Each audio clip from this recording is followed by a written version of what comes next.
After UFC 313, where Magomed Ankalaev defeated Alex Pereira, I've heard ad nauseum, the UFC doesn't have any stars. The UFC has a star problem. We're going to listen to a couple people say that, including Ariel Helwani. But in my opinion, the UFC does not have a star problem. They have a promoter problem with Dana White because he refuses to promote his fighters. I've been calling this out for years. Dana White is checked out. He's too worried about PowerSlap. He's too worried about boxing. I'm going to prove it in this video. I'm going to back it up with clips from multiple UFC pay-per-view Dana White press conference, post-fight press conferences over the last year. And I mean, 312 was particularly egregious. Dana White was horrible at that presser. We're going to check that out. UFC 313 may have very well been the worst Dana White post-fight presser I have seen in the history of the sport. Maybe that's just a little bit of recency bias, but I swear it was absolutely atrocious. We're going to take a look at that post-fight presser as well. Let's jump right into it. I posted this tweet earlier today, and I said, I keep seeing people saying the UFC has a star problem, end quote. The UFC doesn't have a star problem. It has a promoter problem. Dana White refuses to promote his champions. He picks and chooses his favorites to hype up. Then he spends 75% of the time talking about PowerSlap and boxing. That sums up the video right now. That sums up the entirety of the video that we're going to go through. We got a lot to check out in this video. Do me a favor, guys. If you enjoy these types of videos, make sure to subscribe to the channel. Make sure to turn on notifications. Make sure to like and share the video. I would greatly appreciate it. Now, let's listen to top MMA media journalist Ariel Helwani, the guy who does all the interviews, the guy that has the biggest platform, arguably, in terms of legacy MMA media. Let's listen to what he had to say in his post-fight presser, because he actually aggravated me. Let's listen to what he had to say. I made a dedicated video on this. You guys can go check it out if you want, but listen to this. At UFC 313, that's the first question that I would ask Dana White, and he wouldn't admit to it, but make no mistake about it, this is a nightmare scenario for the UFC. And I say that only because Alex Pereira, and I was trying to rack my brain as we were getting ready to go here, Alex Pereira is arguably the most popular active fighter in the UFC right now. I stress active because Conor McGregor, as long as he's still living and breathing and still a UFC fighter under contract, he will always be the most popular, but he's not so active these days. He hasn't fought since 2021. By the way, if you haven't seen my other video on Ariel Helwani regarding Magomed Ankalaev, he acted like his house burnt down because Magomed Ankalaev beat Alex Pereira. But let's let him go, and it's a nightmare for the UFC. And he just lost his title in a very close fight, and we'll weigh in on how it should have gone in a moment, to someone who is nowhere near as popular as him, not even in the same stratosphere. And I was trying to find a historical comparison to this moment. Supremely popular fighter losing the belt to a not so popular fighter. And I'm curious what kind of fan listens to this type of analysis post-fight. Yeah, man, one guy was really popular, the other guy wasn't very popular, and now the UFC is shit out of luck. I mean, what kind of post-fight lazy-ass analysis is that? I can't really think of one. Like, I'm thinking of RDA beating Anthony Pettis at UFC 185, but that's not really fair to RDA, and he didn't really hold the title for all that long, and Pettis didn't hold the title for all that long.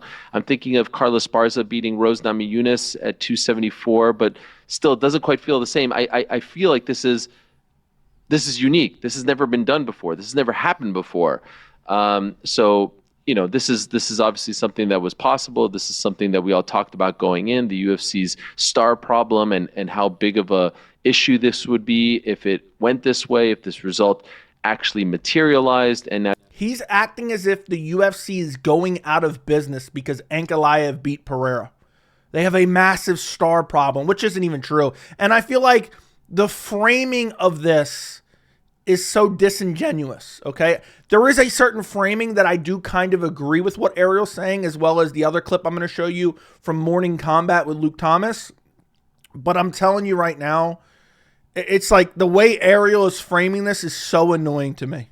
Now here we are staring at Magomed Ankalaev as a light heavyweight champion. And guys, don't listen to me. Don't believe me when I tell you that this is a nightmare. Just look at the UFC's actions. They did everything in their power not to give this guy a title shot because they did not want to face the reality of him being a champion. Same situation with Belal Muhammad, and the same situation ended up happening. Facts. The ending of that was facts. That's why I left that in there. But the way Ariel's acting is as if Magomed Ankalaev came and took a shit right in his cereal in the morning. Okay, that's the way he's acting. But we're going to get to my real stance on this in a minute. I found another clip. This is from Morning Combat with Luke Thomas and Brian Campbell. And they were talking about it. Their framing was not infuriating at all. And again, to a certain extent, I agree with what they're saying. But I feel like the framing of the issue is completely wrong. Listen to this. And they kind of start to get to it. But it is fair to say, is there something to the idea that the UFC, because of its internationalization and the way the MMA metagame has gone, that you've just got a lot of these guys now who have taken over who aren't necessarily making the same kinds of fan connections, no doubt, box office draws, even if they are so good, they can win titles. It's a real issue. How big you want to say is certainly up for some debate, but I don't think it's a non-existent issue. No, and I think the problem is that it's getting worse, and the problem is that even though we needed this fight to happen, we were criticizing UFC for not making this fight a year ago when it probably should have. You have to, meritocracy-wise, you have to put people in there, your stars in the toughest matchups and do what they do. They did it, okay? The title changed. It's not about Ankalaev here. But is there a star problem? Yes. Is there an aging group of stars, the Holloways, McGregors, Poiriers, like on and on, that are going to be out soon? And is there a proper backlog of people ready to replace? No. And you could say, well, you can't just manufacture stars like a microwave, and you can't. No. So the way they just made that entire argument, I actually agree with them. But it's not a star problem. I believe that it is a promoter problem. Dana White used to be so much more locked in on the UFC and promoting his fighters. Regardless who was at the top of a division, Dana would actually try to promote them outside of maybe Mighty Mouse, okay? So the issue is not that we have a lack of these guys that have charisma or not every single champion is a Yuri Prohaska. It's just that we have a lack of a promoter out there actually promoting their fighters. That is the issue. So what they're saying on its face, and at least they're framing it in a more, genuine way than Ariel Helwani crying, oh, we got Ankalaev now. Oh, my God. They're saying, look, the UFC doesn't have these mega stars that they once had at one point in time. But look at guys like GSP. I'm not one of these guys that find grappling boring. And I found GSP relatively entertaining to watch just because he was so dominant. Casual fans today would be saying, GSP is so boring and this and that. But guess what? Back then, Dana used to promote him. He used to push him. He used to actually use his platform. Dana White is the biggest star in the UFC, and he would use his position. He would use his notoriety to actually push. It's crazy that I'm even saying this. It sounds so dumb that I don't even need to say it. He would use his position as the UFC president and CEO to push fighters in his organization. But guess what? He doesn't care anymore. And I'm going to highlight multiple examples of him not caring anymore. And for some reason, I'm losing my voice. But let's jump to UFC 304. This was when Belal Muhammad went out there and dumped Leon Edwards on his bald spot against all odds, dominated him, and won the welterweight title. I am going to show you everything that Dana White had to say about Belal Muhammad in a 24-minute presser. This is what the UFC president had to say at UFC 304. Listen to this. This actually really irked me. I made a video on it at the time. Listen to this. Belal Muhammad's new welterweight champion. Curious your thoughts on the main event, on his performance. Dude can't even offer a smile. Can't even offer. He was smiling. Literally immediately went to because Belal's your new champion. And let's listen to what he has to say. Leon Edwards' performance. Wasn't a barn burner. Yeah. Do you...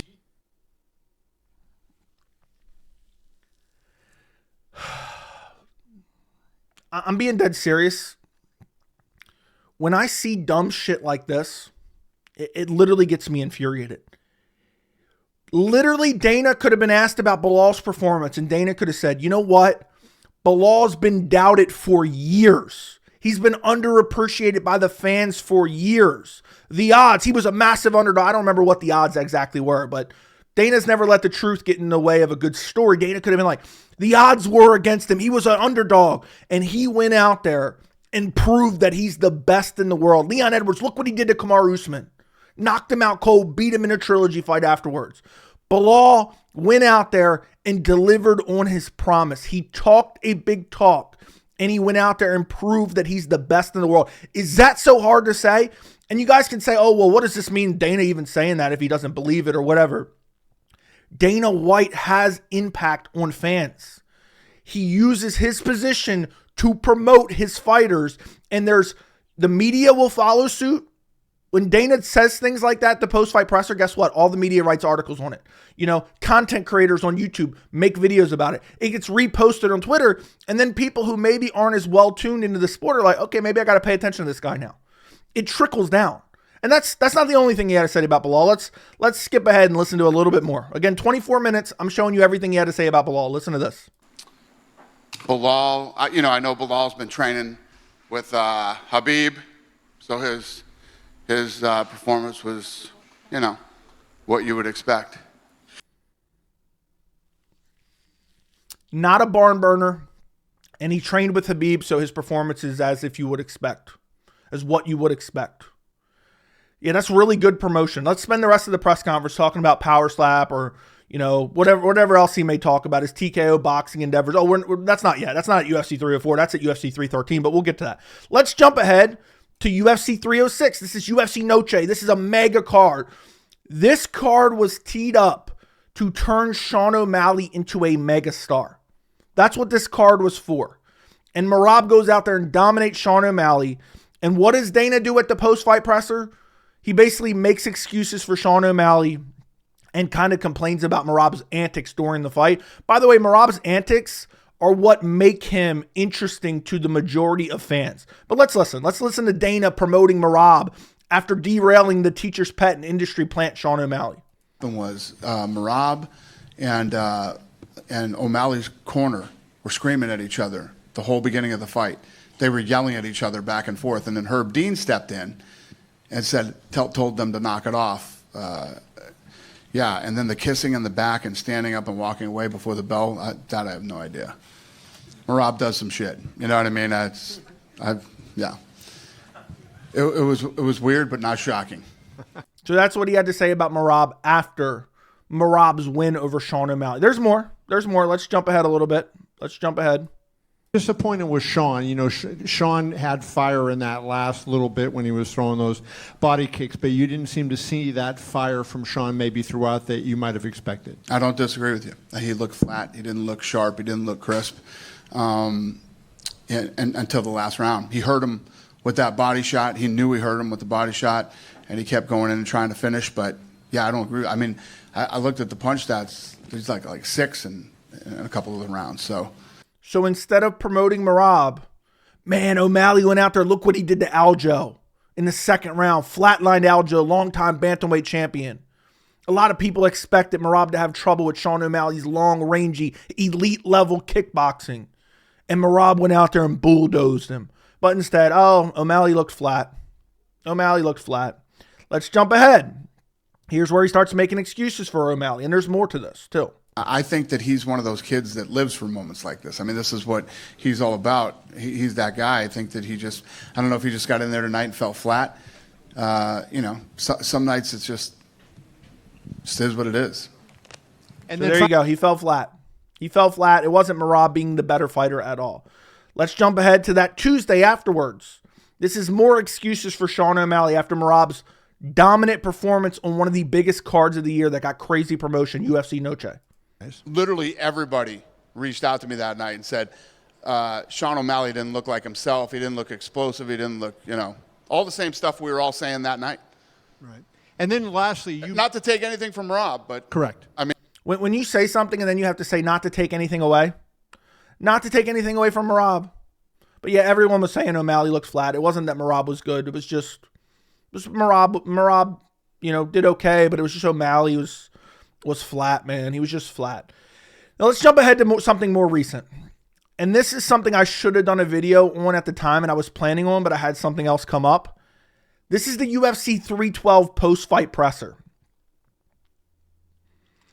If you don't know, that's after Dricus Du Plessis versus Sean Strickland 2, where Sean Strickland refused to fight.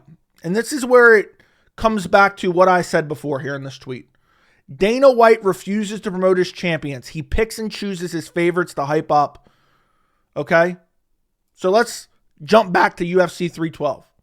Because obviously, I've heard from other people that apparently Dana doesn't like Sean Strickland. He shows up to the UFC 312 post-fight after Sean Strickland refuses to fight Dricus Du Plessis. Like a total beta soy boy, beta male, crybaby bitch. Makes the most boring main event I've seen in a while. The most embarrassing title challenger performance possibly in the history of the UFC. And Dana literally promotes him for like 3 minutes. Listen to this. What Dricus did. I'll tell you something fascinating that I... By the way, he brought this up on his own free will. This is Dana promoting Sean Strickland after a dog shit performance. And he did the same with Colby after he got beat up by Buckley. That I noticed tonight for the first time. I don't know why. See if you noticed this. So, Sean Strickland, the way that he acts leading up to fights, right? Normally, when you have people who act the way that he acts, you see signs of it in a fight. Who is more focused, professional, and solid in a fight than he is? When he gets hurt, no sticking out the tongue or no, that didn't hurt me, anything. The guy stays focused, keeps coming forward.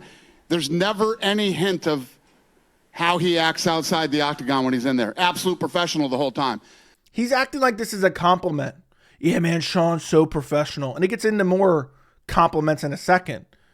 After that performance, imagine if Ankalaev had that performance. Imagine if Ankalaev had that performance against Alex Pereira. You would have thought the way Dana acted, but let's carry on. It's actually fascinating. I don't know if I've ever seen that with a guy who acts the way he does leading up to fights. It must just be his happy place or something. Huh? It must be his happy place. I don't know. Or this is all, you know what I mean?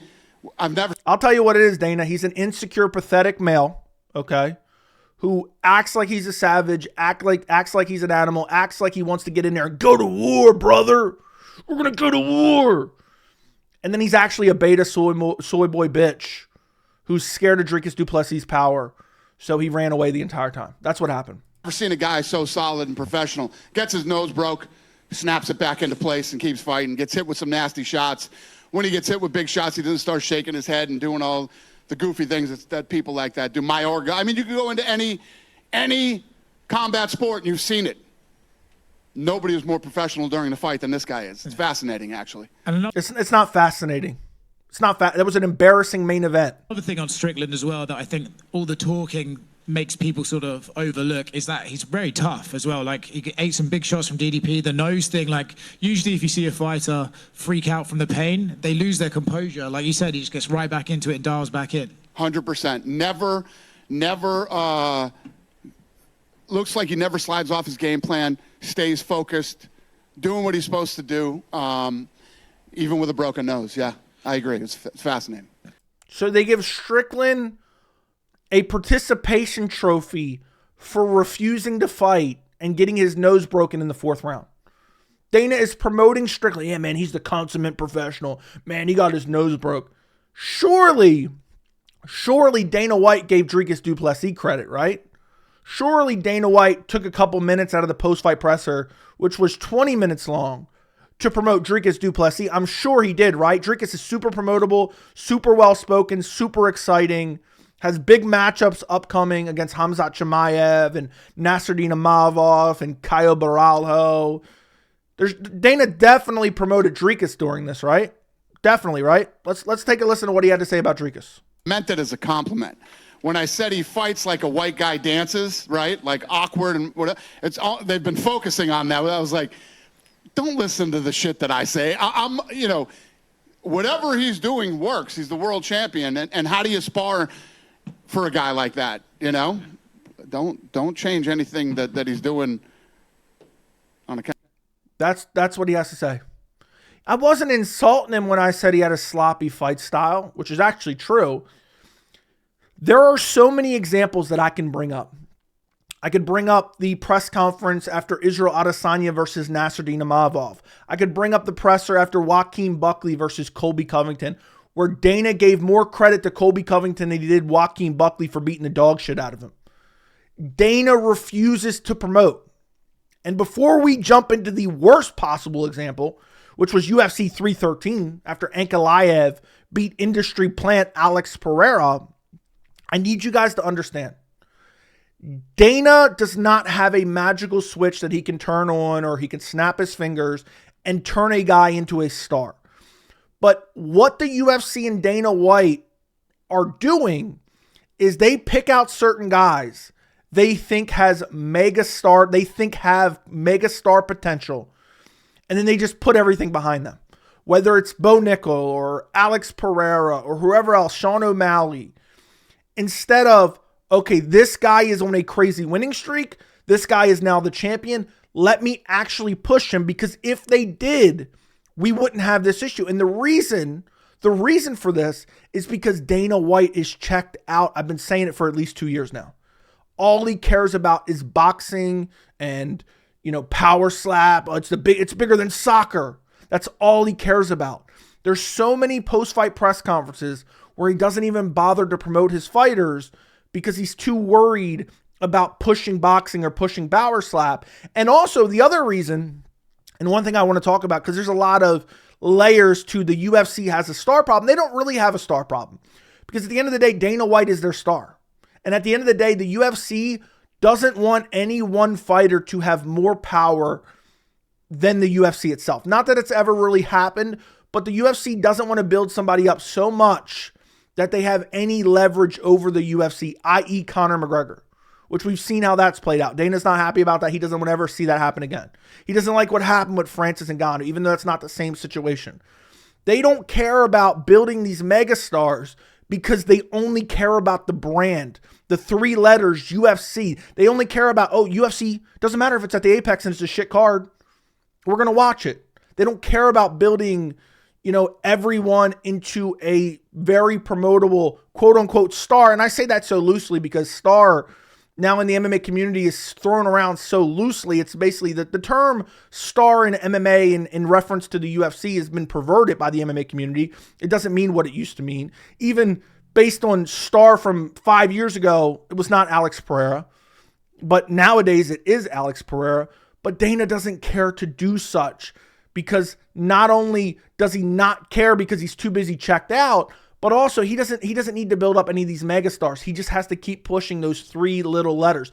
Does he want a guy like Bo Nickel to be super successful? Yes. Does he want a guy like Alex Pereira to be super successful? Yes. Does he want a guy like Sean O'Malley to be super successful? Yes.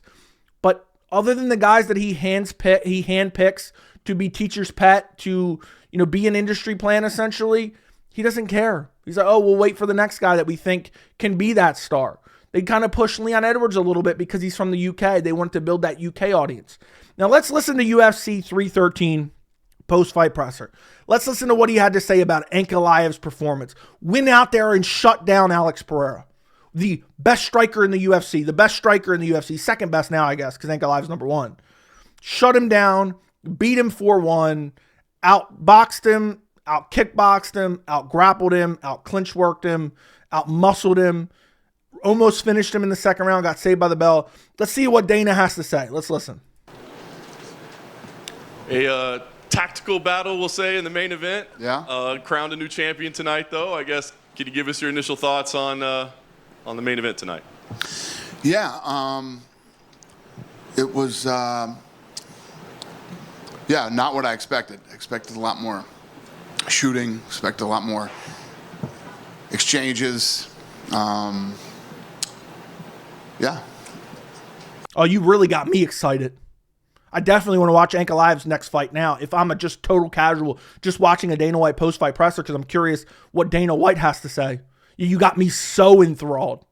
It wasn't what I was expected. I expected a lot more. I mean, where's the enthusiasm? There's none. He could have took this opportunity to promote Magomed Ankalaev, who got like 80-some million views on his Instagram reel of the belt wrap. He could have took the opportunity to promote him, but instead this is what he has to say. Now we have a couple more clips of him talking about Ankalaev. And sure enough, in this next clip I'm going to show you, he says some things and then he goes, well, not to take anything away from Ankalaev, which is a surefire way to guarantee that he took something away from Ankalaev. Let's listen. You know, there's been a little bit of talk about, you know, he's everywhere around the world, right? He's flying to Sydney, he's doing all this stuff when he could be.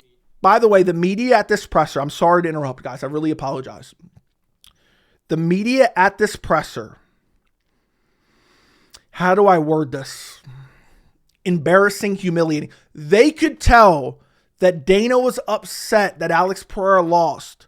So the way they framed all the questions were in a way to kind of coddle Dana White. Like John Morgan in the beginning was like, well, a technical battle. Like you could tell he was saying like, oh, it was a shitty fight, Dana. We know it was a shitty fight.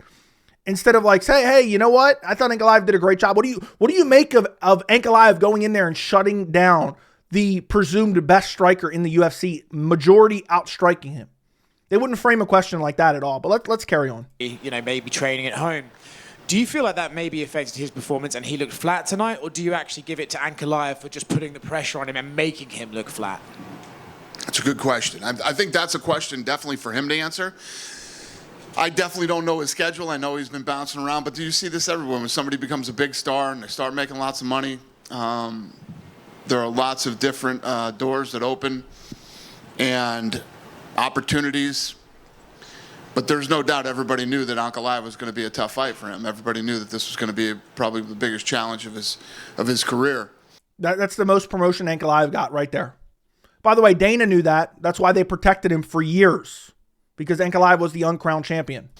And yeah, I wouldn't take anything away from Ankalaev and the pressure that he put on Alex tonight, and you know, kept pushing forward. Even in the fifth round, I was listening on the headphones. You know, Alex's corner was saying, "You got to go after him this round. You have to let everything go. You got to let your hands go. You got to try to take him out." So he mentions that Glover and Pereira's corner were begging him to fight. Seems like a common trend nowadays. Sean Strickland getting begged to fight in the corner. You have now Pereira's corner begging him to fight. The other clip I want to show you, because I think this is pertinent, and I sat through all this, so I try to give you guys the most information possible when I watch these pressers. Here's him giving his take on who won the fight. So at least Dana did the right thing here. I don't know if I had the exact score in my head, but I thought Ankalaev won the fight. Gotcha. I wasn't like shocked when I heard the decision. So at least he didn't say it was a robbery for Pereira. Now I want you to compare and contrast that with almost everything else at the press conference. I'm going to show you a couple more clips. So barely says anything about Ankalaev, who goes out there and beats one of their most long-running champions, one of their biggest stars in the organization. Instead of using this as an opportunity to hype him up, this got 400,000 views just on the Mac Life alone. I don't know how many views it got on the UFC's live stream. But instead, this is what the media ask about, and this is what Dana White spends the majority of the presser talking about. Listen to this. I would say yes, that Sheikh Turkey and Saudi are the dominant players in boxing right now. And basically, I'm going to run and manage the business for them.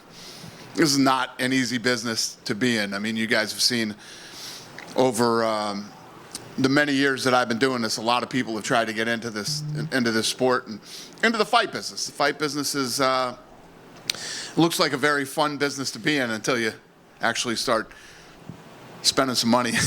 So talking about TKO boxing in Turkey Al Sheikh, let's skip ahead. Another clip. I'm going to show you that the media is just humiliating here. I swear on my life. They're not even UFC. They're not even MMA media anymore. It's almost just like they're Dana White media. Like, I swear Dana White could start promoting, I don't even know, Lego building championships. And every single one of these sycophants would follow him around and be like, Dana, what do you think about Wolverine building that sweet Lego? That's what they would do. Let's listen. We're gonna go big on that. We're obviously going big on boxing. We're gonna continue to do what we do with the UFC, and then, you know, switching PowerSlap over to YouTube is I told you guys 2 years ago. Watch what happens to PowerSlap in the next 2 years, and I'll say it to you again. Watch what happens to PowerSlap in the next 2 years. Can someone comment down below if you're an actual PowerSlap fan? I've not met one yet. Online, I've not met one yet. In person, It seems like this is just, I mean, and look at this shit-eating grin. He didn't smile at all talking about Ankalaev. Look, he's promoting PowerSlap more at the presser than Magomed Ankalaev, his new light heavyweight champion. He's got the PowerSlap Solo Cup. Never leaves his side. There's more to this. We see you so, obviously in attendance at everything. Obviously, you're the face and the front man for so much on top of running the business. At what point do you say, I got to find someone to pass a few of these things on to? We're going to find out this year. This year is going to be the, we're going to find out this year. We'll see. We'll see how long I can run this hard. Come on, Gary Brecka. So there he goes, talking about how much responsibility that he has because he's got his hand in so many pots. He doesn't know what to do, but he's promoting PowerSlap more than his own champions. Think about it. In this presser alone, he promoted TKO Boxing, which is tentatively the name, more than he promoted Merab, Belal, Dricus Du Plessis, and Magomed Ankalaev, all combined at each one of their post-fight pressers after their championship wins. Need I say more? Need I say more? It's a promoter issue. And I know people are going to say, Joey, he can't just turn anyone into a star. Yeah, but he can help. There's a reason that there hasn't been as much fanfare over certain fighters. And part of the reason is because Dana doesn't give a shit. How can you expect a fan, a casual fan, or even, kind of one of those in-betweeners to care about a fighter if the own president of the company doesn't give a shit? How are you supposed to care? How are you supposed to even realize to care if you're not, as deep in the game as some of us hardcore fans? It's so annoying to me because it's missed opportunities because Dana is checked out and doesn't care. And I'm going to show you one more clip just for the hell of it. I was going to skip this, but you know what? I'm going to show you anyway. I need to show you how much this guy's checked out. Listen to this. Seems to be exploding out of that room. It's a nice venue. I know you like the venue, but could you see it moving to someplace outside of Fontainebleau given the fact that it was very, very full this Yeah, we're getting it sanctioned everywhere, so we will start to travel around. We just did one in Saudi, which the one in Saudi did so well that we ended up signing a deal the next day for 4 more this year and 2 more next year. So yeah, it works really well at Fontainebleau. I guarantee you when they were building that place, they were never thinking, we'll have great PowerSlap events over here. But yeah, we love the facility. We love the room. The after party's fun too. And yes, the answer is yes. We're going to start traveling this around. So talking about PowerSlap more, hyping it up, the Fontainebleau, apparently they're having events. I want to end on this, and I was actually pulling this up while we were listening to this clip, because Magomed Ankalaev could be a UFC star. He's not going to be a Conor McGregor. He's not going to be necessarily like a GSP, but Magomed Ankalaev could be a star for the UFC. And I'll start with this. Let me bring this over. Let me bring this over right here. Okay. Look at this right here. This is the belt wrap. Okay. Let me actually change this a little bit. 47.3 million views on the belt wrap. And I'm pretty sure there were more views on YouTube combined. I remember seeing somewhere it was like 80 million views combined for Magomed Ankalaev getting the belt wrap. If he continues to win at light heavyweight, the dominance will speak for itself. If he beats Alex Pereira in a rematch, imagine how big that will be. And since Dana White doesn't bother to promote him, let me promote him with nothing but facts. Magomed Ankalaev has lost 1 time in his entire career. He went out there against the presumed best striker in the UFC and outclassed him everywhere. The majority of the fight was on the feet. He almost finished him in the 2nd round. We're going to have a rematch. We're going to see if Pereira can make adjustments, because he is a great fighter. We're going to see if he can make adjustments and win. But if Magomed Ankalaev is able to win that rematch, imagine where that puts him in the eyes of fans, in the eyes of hardcore fans. That shows how elite he is, how good he is.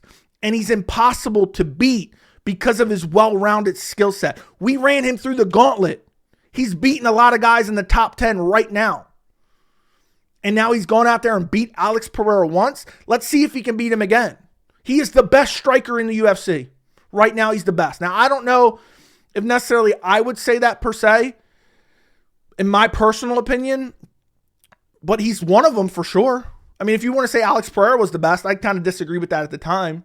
I think Islam Makhachev is up there as number one, if I'm thinking off the top of my head right now. But there's a lot of, debate on that. But Dana White could easily push Magomed Ankalaev is my point. He went out there after years of being underappreciated and disrespected, and he took the belt away from Alex Pereira, who many believed was the second best light heavyweight of all time, who many believe was the best striker of all time, and he outstruck him. It's going to be a real tough uphill battle for anyone to take the belt off Magomed Ankalaev in the future. That's all Dana had to say. Now, that was all facts. Outside of, the best striker in the UFC, I think you could put him there for sure. I would really have to think about it. But Dana could easily say that. Again, he never lets the truth come in the way of a good story. But Dana refuses to promote anything but power slap and TKO boxing and Turkey Al-Sheikh because that's all he cares about. He has his hands in too many pockets and basically trying to, build all these businesses from the ground up. And now he doesn't care about the UFC anymore because it's already so big and he just shits out whatever fight card and fans eat it up. The promotion of these champions that he does not love, that he has not deemed mega stars, future mega stars, is an embarrassment to the organization. Let me know what you guys think down in the comments. Don't forget to like the video. Don't forget to subscribe. And thank you so much for watching.